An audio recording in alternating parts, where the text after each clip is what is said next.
On December 23, 2011, the Joint Typhoon Warning Center in Pearl Harbor, Hawaii, reported that a tropical disturbance had begun to form in the Indian Ocean, about 900 miles to the east of Indonesia. Over the next 2 days, the disturbance trekked northwest, with winds near its center reaching 40 miles an hour. It was now strong enough to be classified as a tropical storm and about 600 miles to the southeast of Chennai in India. Soon, the India Meteorological Department recategorized it as a tropical depression and named it Depression BOB-05.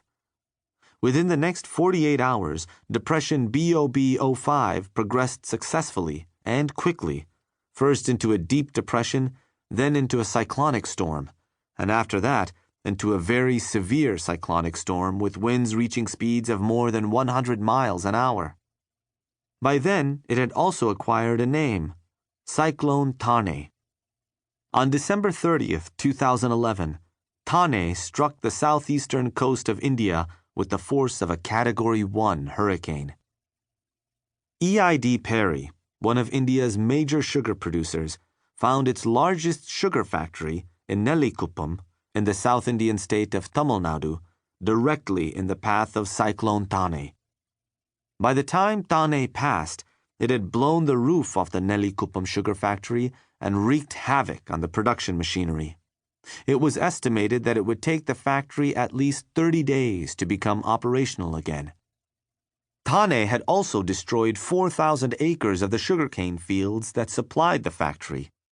EID Perry had a gigantic problem on its hands.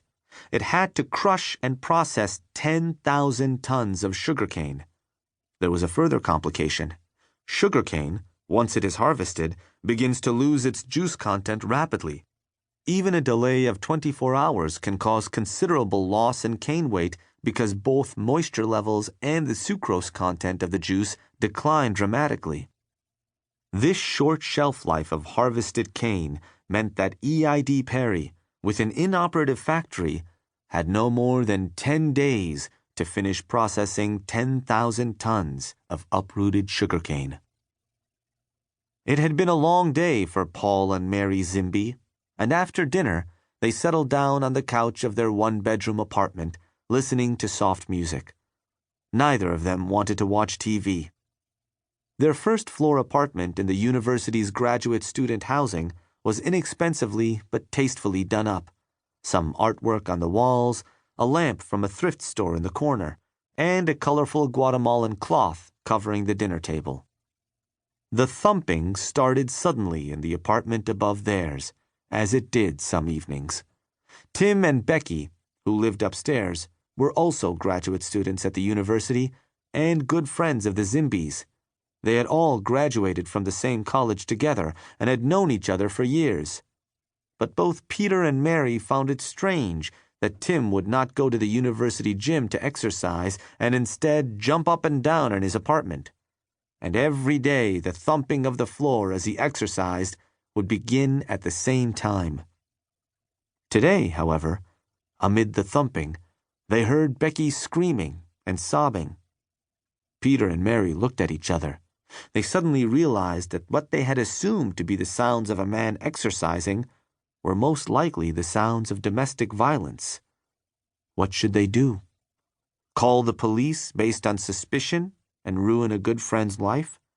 Go up and confront Tim, who could potentially be in a bad state of mind and turn violent? Today's world is best described by one word: turbulence. Whether we are talking of business climates or our own personal lives, change is all around us. We are buffeted by ever-changing technological winds. Globalization is opening unexplored markets at the same time that it is dramatically altering existing ones. Political instability and governmental policy are creating tremendous uncertainty. Competition cannot be foreseen and often originates from unexpected quarters. And customers are fickle and their preferences unpredictable. Patterns of labor migration and increasing rates of employee attrition only serve to compound this problem. These are only a few of the many unforeseeable forces that impact organizations today. And of course, turbulence in the business environment has economic and human implications for our everyday lives.